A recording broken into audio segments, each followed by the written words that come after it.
کہاں سے وہ مسکراہٹ والی بات بھی بتا دیں. مسکراہٹ تو انشاءاللہ کل شام کو آپ دیکھیں گے میری مسکراہٹ انشاءاللہ. بہت شکریہ. Last 2 questions. Adeel Warraich please question کریں. خان صاحب آپ یہ کہتے ہیں کہ بلکہ کئی مرتبہ کہہ چکے ہیں کہ اسٹیبلشمنٹ سے آپ کی کوئی لڑائی نہیں ہے, نہ ہی فوج سے آپ لڑنا چاہتے ہیں اور نہ ہی لڑیں گے, لیکن آپ روزانہ کی بنیاد پہ مسٹر ایکس, مسٹر وائی, خفیہ پاورز, بلکہ اب تو پہلے کوئی ڈھکے چھپے الفاظ میں ہوتا تھا, اب آپ اسٹیبلشمنٹ کا نام لیتے ہیں. تو کیا یہ محاذ رائی نہیں؟ عام آدمی تو اس کو محاذ رائی ہی سمجھتا ہے اسٹیبلشمنٹ کے ساتھ. دوسرا, آج ایک خبر سامنے آئی ہے کہ آپ نے کوئی خواہش کا اظہار کیا تھا چیف الیکشن کمشنر سے خفیہ ملاقات کے حوالے سے. اس کے حوالے سے بھی ذرا بتائیے گا کہ اس میں کتنی حقیقت ہے. دیکھیں, سب سے پہلے تو میں اگر کبھی اسٹیبلشمنٹ کی تنقید کرتا ہوں, تعمیری تنقید ہے, بہتری کے لیے, کوئی اس لیے نہیں کرتا کہ ہماری اسٹیبلشمنٹ ڈیمیج ہو اس سے.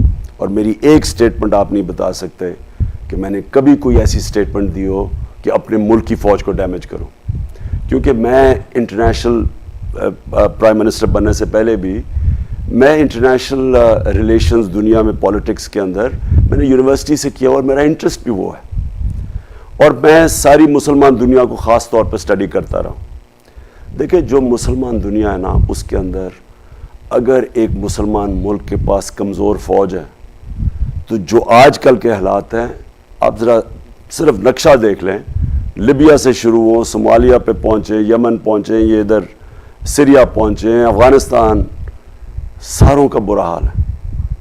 اس لیے ضروری یہ ہے کہ پاکستان ایک ملک کا ڈیفنس تکڑا ہونا چاہیے. اور ہمارا جس طرح کی بی جے پی کی حکومت ہے اس وقت ہندوستان میں, ایک خطرناک حکومت ہے, تھوڑا سا بھی یہ نظر آئے کہ پاکستان کمزور ہے, مجھے خطرہ اپنے ملک کا ہوگا. تو لہٰذا کبھی بھی ہم اپنی ملک کی فوج کو ڈیمیج نہیں کرنا چاہتے, لیکن کہیں جگہ آپ کو تنقید کرنی پڑتی ہے. اپنے بچوں کی بھی آپ تنقید کرتے ہیں نا, ان کی بھلائی کے لیے کرتے ہیں. میں اپنی پارٹی کے ممبرز لوگوں کی تنقید کرتا ہوں تاکہ وہ بہتر ہو, ڈیمیج کرنے کے لیے نہیں. اس وقت مجھے خطرہ یہ ہے کہ جس طرح ہم جا رہے ہیں, یہ کرپٹ سیٹ اپ کے ساتھ لنک ہوگی اسٹیبلشمنٹ. خطرہ یہ ہے کہ سارا جو یہ گند کر رہے ہیں, جو ملک کی معیشت, جو مہنگائی, وہ سارا نزلہ جائے گا اسٹیبلشمنٹ کے اوپر, اور عوام اور ان کے اندر فاصلے بڑھتے جائیں گے. لہٰذا ایز اے پاکستانی میری پوری کوشش ہے کہ میں ان کو گائیڈ کروں کہ اس میں سے صرف اب مزید بگڑتا جائے گا. ایک ہی راستہ آپ کے پاس ہے, اس ملک کو اگر آپ نے اس میں سے دلدل میں جو گھستا جا رہا ہے اسے نکالنا ہے. کوئی باہر کا ملک نہیں مدد کرنے لگا. جو بھی ہم سمجھتے ہیں نا کہ باہر کا ملک, وہ آپ نے شہباز شریف کا وہ دیکھا ہی ہوگا نا کہ میں ترکی گیا تو میں ادھر اور ادھر گیا, تو میں بھیک مانگنے نہیں آیا, لیکن مجبوری ہے ہم. وہ اس لیے ہے, وہ سمجھ رہے ہیں کہ باہر کے ملک ہمیں نکال لیں گے اس سے.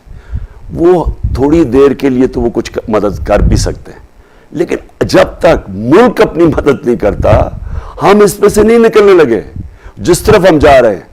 تو ایز اے پاکستانی میرا کام ہے, ہم نے اس ملک میں ہمارا جینا مرنا ہے. میرا کوئی باہر پراپرٹیز نہیں ہے یا میں نے کوئی ملک سے باہر جانا ہے.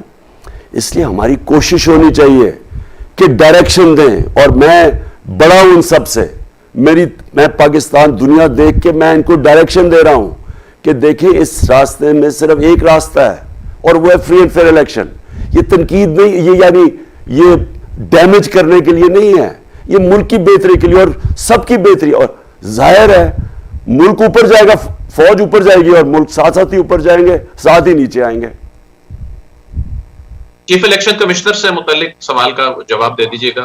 آپ نے خفیہ ملاقات کی کوشش کی, ان کی جانب سے انکار ہوا. اتنا گھٹیا آدمی جو اس طرح کی باتیں کرتا ہے, میں تو اس سے نہ کبھی ملنا چاہتا ہوں نہ اس کی شکل دیکھنا چاہتا ہوں, کیونکہ جو بددیانت دار آدمی یہ جو حرکتیں کر رہا ہے, میں نے ابھی کہہ رہا ہوں, میں نے اس ملک کی تاریخ میں کبھی اس طرح کا الیکشن کمشنر نہیں دیکھا. جی Hasnain, last question of the session please. السلام علیکم سر, حسنین نیا پاکستان سے. میرا سوال یہ ہے سر, جب سے آپ کو اتارا گیا, میں آپ کے ہر جلسے میں کوریج کے لیے گیا, لوگوں سے